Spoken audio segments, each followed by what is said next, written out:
Mediocrity in society literally gets you nowhere. It doesn't. You're not progressing. You're always going to stay behind. You can't be average anymore. You just can't. There's not going to be an average space. It's either you're going to be the greatest, the best, one of the few to ever do it, or you're going to be just so out of touch with reality on the lower spectrum, the lower end. People are too comfortable. And that's what I don't like. Why don't people move with a sense of urgency?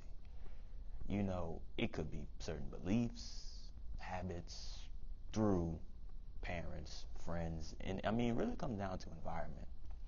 It's like people don't move with a sense of urgency. I don't think anyone ever has, really. It's not normal. You see, I'm all about doing what's abnormal, what's against society's norms. So what if I'm hated? So what if I'm misunderstood? I'm gonna thrive in it. Because that means I'm not, being mediocre, or not mediocre, being mediocre, which leads to mediocrity. You know what I mean? So when you put it in that perspective, you code switch it to that, it's kind of like, I gotta want more for myself, especially as a guy. This goes for everyone, especially for guys, especially for young men, because, guys on average have a bad habit and reputation of being lazy, being bums, and this, that, and the third. You know what I mean? So it's like, you don't want to be another statistic. You just don't. You want to be every woman's best option, even if you're not her type, because every guy and woman has standards. Yes, especially with women. No matter what their standards are, or matter of fact, their standards or their type, as long as you're attractive, you do well for yourself, you grinding, you put in the work, you don't really care what people say, you're not really a people pleaser, that can either attract or rub off certain people the wrong way. But nonetheless, women see that as competence. They see that as a leader. So they're always going to go for the best option. So you got to make yourself the best option. But in order to do that, you have to want it for yourself. No one else is going to do it for you, especially if you don't come from a family who already kind of laid the foundation, whether it be your parents or your grandparents. Because either one of them two laid a foundation and you kind of was born into it, or, you weren't born into it and you have to literally grind it out. You have to make a change. It's up to you. Can you break this generational curse of whatever, of mediocrity, or, living, in very harsh conditions in society, like whatever the case is, whatever, the reasoning is.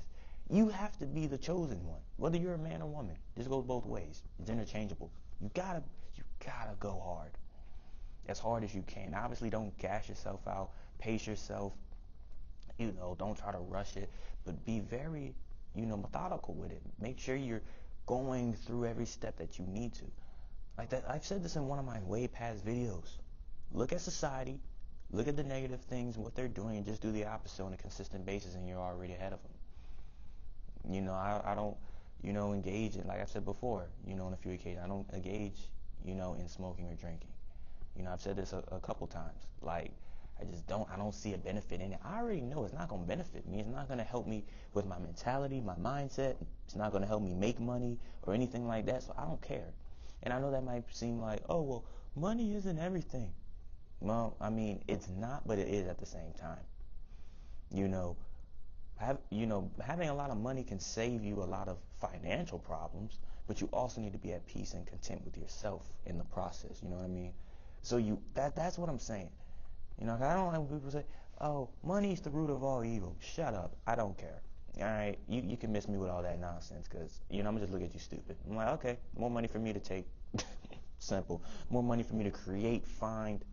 To you, it's only like I'm just taking it, and that's fine too. That's your perception, It is what it is. You got to be a villain in somebody's story, right? That's what greats do. They're a villain in someone's story. Some are the deserved villain, depending on if they're corrupt. But if you're not corrupt, you're still going to be a villain in someone's story. So you might as well be the misunderstood villain and not the corrupted villain who, actually did some messed up stuff. Like, don't do that. But nonetheless, that's what you got to do.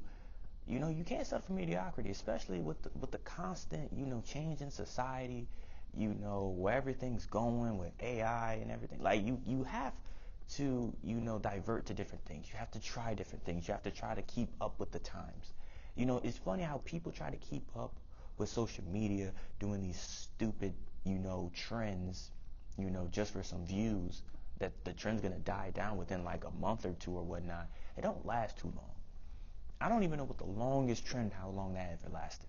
I really don't. But regardless, it wasn't consistent.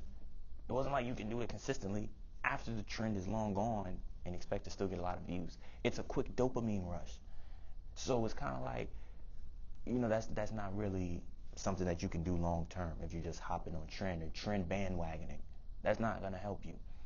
Okay, it's funny how people be quick to hop on these trends, but they don't be quick to hop on their goals, hop on changing their mindset, changing their perspective on life, questioning certain things on life and beliefs, things like that. People aren't so quick to do it. I feel like people actually would be more quick to do it if more people in society did it on a basis, because most people are followers by default. They're followers. So if society's all about negativity, most people are going to follow in that negativity. And if you try to change that, people also can't adapt to change. It could be good change or bad change. Obviously, bad change is something you want to prevent on most cases, but if it's good change, people either are so used to the bad change, or the suckers just have this grudge against it because they feel it's not going to help them in any situation. It's like, if people just started with the positive stuff to change your mind, think outside the box a little bit, critical thinking, this, that, and the third, especially more risk-taking, manageable risk, obviously. People rather risk their life doing stuff that's not going to help them instead of risking their life for something better, something greater, potential reward. It's like, if your parents don't understand you, your family don't understand you, cool, that's even better, because you could go at this alone. People are afraid to go at it alone. They gotta have a crew with you. I mean, don't get me wrong, if you got a crew, that's even better, but all that means you gotta start alone, and you're gonna find your new crew. You're gonna find new people who are similar to you in the smaller percentile. So be it. Stop being afraid. You should be afraid of what's gonna happen if you don't take that risk. You should be afraid of what's gonna happen if you don't take that risk to benefit yourself and change your life for the better. At least if you fail, you can say you tried, and you gotta reanalyze things and continue doing it till you get it right. That's what you gotta do. Don't be discouraged. That's why you gotta do this when you're young. You can make more mistakes, make more sacrifices when you're younger. That when your later years, when you have more responsibilities and you don't have, the actual, sustainability to take as many risks, you kind of already are where you want to or need to be. Or the risk you take now won't be as bad because you already took the harder risk when you were younger. So it's a whole change of perspective, and you gotta want it as long as you want to be more than just average or mediocre. Okay, because like that can't fly in society. You either gonna be at the top or you're gonna be at the bottom. There's no really essentially no middle. In the next few years, there's not gonna be a middle. You either high or low. Ain't no middle average no more. At least the way I look at it. Alright, but that's the end of this video. I hope y'all enjoyed it. Comment, like, subscribe. Comment down any other future videos you may want to see. Let me know your thoughts. If this resonated with you, save it, rewatch it again. If you know someone who needs to see this, who's very mediocre or average or, isn't trying, as hard and they should, and you're, a good or W friend, send this video to them. Share it with them. Let them watch and get their take on it. And make sure you turn on post notifications. That way you get notified every time I drop a video. And until next time, I'm going to see y'all in the next one.